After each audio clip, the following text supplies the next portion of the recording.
divine intervention. Universe smiled and life changing. Otherwise, how could I explain my own journey from corporate world to the world of naturopathy and a healer? This happened only because it was a divine play. I distinctly remember the summers of 2014, sitting in a park, bored, frustrated, experiencing situation because it was very, very harsh. And suddenly, I was this large, beautiful, loving eyes. We exchanged awkward glances. He was pale and hungry. I was lost and lonely. It was a perfect match. I offered him my half-eaten sandwich, which he gulped hastily, came forward and licked my hand. That very moment, my heart warmed up. I was stirred inside. So much joy. I patted him and moved back home. On my way back, just thinking about this little bundle of joy, I thought of calling him Joy. His eyes haunted me. Eyes can really look into them. That night, I made a promise to myself. I would see him every single day with a bowl of food. Little did I realize then that feeding a stray, committing to that, could be so life-changing. Joy and I became very close friends, and soon I was introduced to his buddies. And believe it or not, I couldn't get creative with names, but then I had all my kitchen ingredients: ginger, pepper, cinnamon, and so on and so forth. We were one big party. I would long for their companionship, and they waited for me for the food and, of course, the love.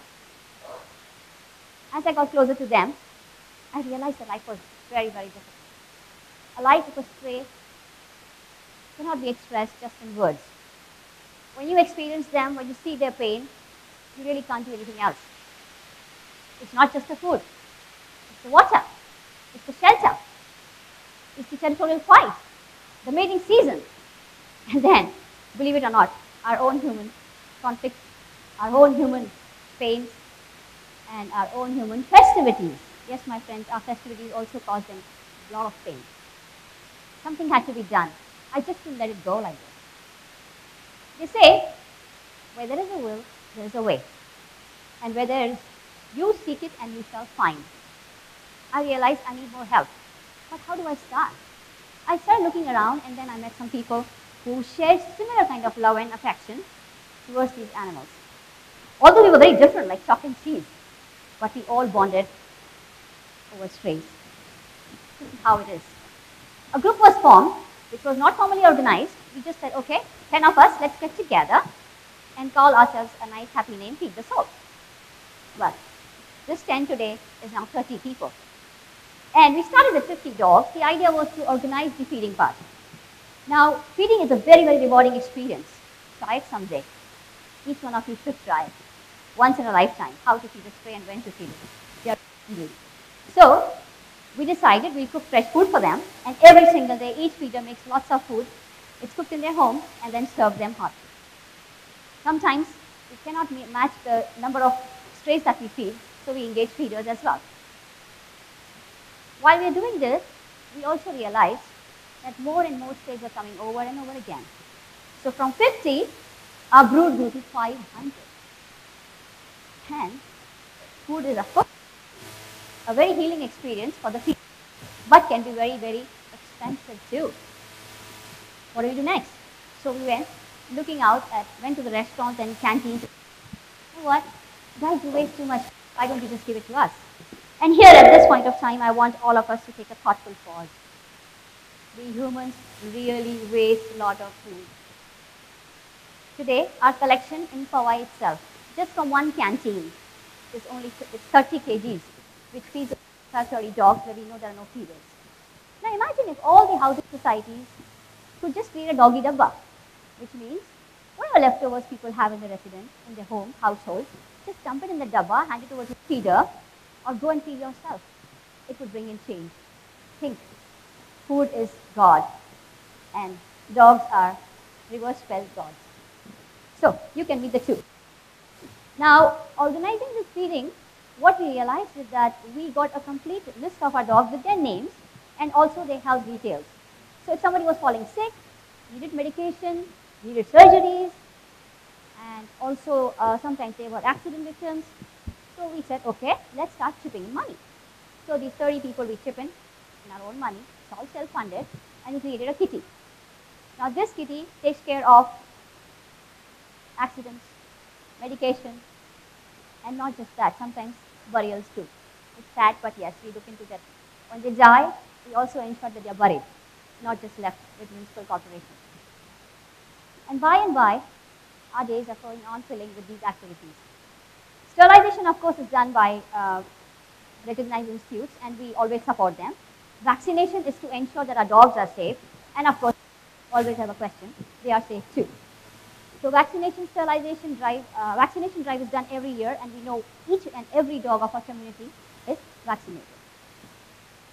Now, while I can tell you, rains can be very harsh in Mumbai. They are harsh. Imagine these strays getting drenched. These were the food videos which I show and how it heals. Vaccination and sterilization video pictures as well. Coming back to the Project Ashray. Now, Project Ashray was nothing but a name given, one of my very creative friends, and she said, let's go and collect more money and make these homes for these strays. And we thought, yes, because housing societies never allow a drenched canine to enter in their building. Guards are often there to shoo them away or sometimes beat them. Where do these people go? Where do these creatures go? They need to be kept warm and dry. So we created those little boxes, not big, like 2 by 4 wooden boxes, and placed them at various points of the complex. Little did we realize that humans will not like that as well. We did get a pushback. Nevertheless, we very quietly and silently placed those shelters. Last year we made about 30 health shelters, and this year we promised to double it. At least few of our strays could keep themselves warm. Now, while shelters were being built and the rains receded, we realized that now was the time of festivities, and did not realize that strays can be very scared of the crackers. Every cracker you burst, you scare a stray. They run helter-skelter, hiding far away from the noise. And this morning when I entered and I was at a resounding welcome, it was very heartwarming to me. I did not know what to say. There must be dogs around, scared, running around. But see, we can't challenge everything in the, whatever is going on, we can't challenge. That's how the world works. And let me tell you, we have lost many old dogs. They become victim of Diwali, Ganpati, and New Year. Every cracker has pushed our old dogs so far away that they lose their way back home. They do not know what to do, and they succumb to territorial fights and starvation. Every time after Diwali or during Diwali, we really don't celebrate much. We say, oh my God, another dog gone. And we keep looking out, always with our eyes. Where do we find our limpies? And where do we find our little joys? They must be missing. It hurts deep. If only our community could be more sensitive and more loving and could be caring, we could always ensure that whatever we do, our acts really, really make a difference. Having said that, now I want to bring a case of abandonment. It's a very sad thing. Pets are not disposable. They have hearts too. They have a life too. And we rescue them from their owners and breeders, sometimes from their breeders. Sad cases. But I'll come to the rest later, because that's where the authorities play a major role. But let me talk to you about abandonment. It's a very sad thing. This particular breed of dogs, or even Indies for that matter, they are not used to living on the streets. Suddenly you're thrown out from the warmth of the house for whatever reasons, as flimsy as, my son has got allergy, or my kids are wasting too much time and the dog has to go. Why? Because those are the flimsy excuses we get. And I would like to share one very heartwarming story. It saddened me and left me as a very different person. Roshan! I mean to bring that. Roshan, I found him one afternoon in a hot sun, huge meal in the neighborhood, and I presumed that, okay, he must be on his walk on his own. Wow, nice guy, taking his own walk. I would see often Roshan every day outside the bungalow, and he would just be on his own, moving around. He would follow me when I would take my dabba and feed my strays. He would just look at me and say, hey Roshan, go back to your home. This food is not for you, bacha. It's for the others. I wouldn't even offer him food because I was under the impression he lived in this big, huge bungalow. Rains came. I thought, oh my God, this guy is drenched. Hungrily, he looked at me. I went and said, I think you're not okay, Haroshan. Let me give you some food. He ate. He ate and he looked at me. Oh my God, again, very fiercely. I went around and asked people, why is this dog Roshan here? And he was a popular guy. His name was Roshan because everybody said that. He belonged to this bungalow and he's out. And, well, the doors are shut on him. And I was like, what? Why? They said, no, the doors are just shut on him.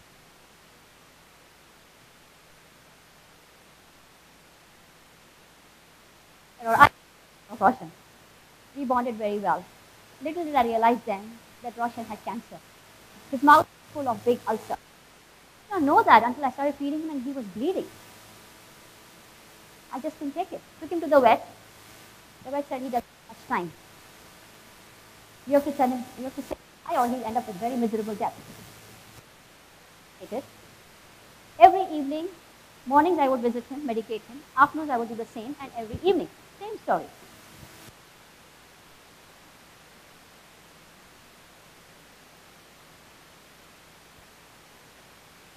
I would tuck him to bed, thinking that he's now going to sleep well. He would just get up very quietly and start moving with that big shawl, the big blanket like a shawl. And I would wonder, he was moving like a shahenshah all over the place. And people would laugh. Those beautiful memories I still have. And after a month or so, Roshan went. He died in my arms. I could never be the same person.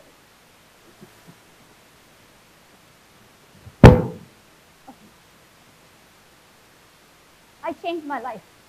I said, I'm done with this corporate business, this corporate world. I will now full-time be with my space. But then, when you make these changes, you have to also ensure that you are fed, right? So I changed my career. I went back to school, studied naturopathy, studied nutrition science, and then just to be around with these babies. It showed me the way. I was healed. I do not know what happened on those days of my corporate life, how I was even living there, how I was even alive. But now, I'm very much alive, very much with my dogs, with my strays, and my one large family, Feed the Soul, the happy bunch of people. The reason I'm sharing all these stories with you is to stir you, to give you a little peek into their life. Closely. Engage people, engage, involve, and act. And that's how you make a difference. Now I go back to the community and ask a question. Strays matters. Their life matters. They cannot be wished away. They are a part of this planet. Why are they strays? Because they can't find food. There is nobody to take care of them. Who else will? So people who choose to call yourselves humans, let's start looking at them as our own planet owners. We cannot just wish them away. When we feeders ourselves experience so much hatred and so much anger from the residents and humans, I can imagine what a stray would be passing through. It's a sad case. And like I was talking about rescue things, there are people who breed dogs. And what do they do with those dogs? They starve them and they use them as commodity. And once, when they are done with breeding, this is what happens. Beaten and dumped. Yes, and each dog has a story. I do not have much time to share every story with you. But this dog, particular beaten and dumped one, is Bree. 7-year-old, found outside the complex, lying there in the rain for a good few days. Nobody to observe, nobody to take. She's a Doberman. We got her home, and currently we are fostering her for last 7 months. And it's a paid foster. We collect money over again. Them and if the community can come forward and really, like I said, engage themselves, which I can share it with you very quickly. So first and foremost, look at food. Don't waste it. Save it for a stray.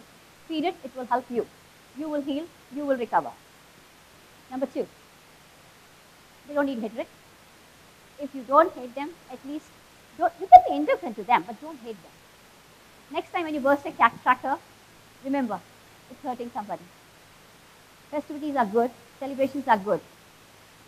But like we said, put in your heart. Number 3, I have never seen any toddler who's scared of a dog. They're excited actually. They want to touch and play. And I've seen their wards telling them, don't do it. Don't do this, don't do it. It's not good, it's not hygienic. Don't touch the dog. And then as they grow in that environment, they become very petrified children. They're scared of dogs, running far away and thinking, don't do it.